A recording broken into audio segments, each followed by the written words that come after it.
Subscribe to this channel and like this video. ایک دفعہ کا زمانہ تھا، ایک جنگل میں ایک لومڑی اور ایک بندر رہتے تھے۔ یہ دونوں دوست تھے اور ایک دوسرے کے ساتھ وقت گزارتے تھے۔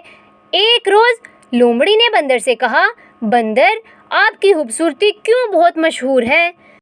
بندر نے مغروری سے کہا، میری دوست، میں نے ایک جادوئی اشیاء سے توہین ہونے کی قصہ سنا ہے۔ وہ کچھ نہیں کرتے جو میں کر سکتا ہوں۔ لومڑی کو بہت دلچسپی تھی۔ اس نے پوچھا، آپ مجھے بھی بتائیں کہ آپ کیسے یہ قدرت حاصل کریں؟ بندر نے گردش کرتے ہوئے کہا، لومڑی، یہ جادوئی آئینہ ہے۔ یہ جادوئی آئینہ تمہیں سب کچھ بتا سکتا ہے۔ تم کہیں بھی دیکھو، تمہیں خوبصورتی کا حقیقی خیال آئے گا۔ لومڑی کو یہ دیکھنے کی اچھی خواہش تھی۔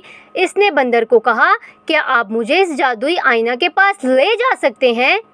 بندر نے منظر عام پر کچھ دیر سوچا، پھر انہوں نے کہا، اچھا، میں آپ کو آئینے کے پاس لے چلوں گا، لیکن میرے لیے کچھ کام کرنا ہوگا۔ لومڑی نے فوراً کہا، ہاں، میں کچھ بھی کرنے کو تیار ہوں۔ بندر نے ایک بوتل لے کر آئینہ کے پاس چلنے کا فیصلہ کیا۔ اس نے بوتل کو سامنے رکھا اور لومڑی سے کہا، اب جب تک میں آپ کو بتاتا ہوں کہ آئینے میں دیکھو، آپ کو بوتل کو ہلانا ہوگا۔ جیسے ہی آپ بوتل کو ہلاؤ، آئینے میں تمہارا خوبصورت چہرہ نظر آئے گا۔ لومڑی بوتل کو ہلا کر آئینے میں دیکھنے لگی، پھر اس نے اپنے دوست بندر کی خوبصورتی کی تعریف کی۔ بندر بہت خوش ہو گیا، لیکن ایک غلطی سے وہ بوتل گر گئی اور ٹوٹ گئی۔ لومڑی بہت روئی اور اپنے دوست کو ملنے کے لیے دوڑ پڑی۔ بندر نے اسے دیکھا اور پوچھا، لومڑی، تم کیا کر رہی تھی؟ لومڑی نے کہا، آئینہ گر گیا اور میرا خوبصورت چہرہ غائب ہو گیا، اب میں کچھ نہیں ہوں۔ لومڑی نے غصے سے کہا، تم نے مجھے یہ کیوں نہیں بتایا؟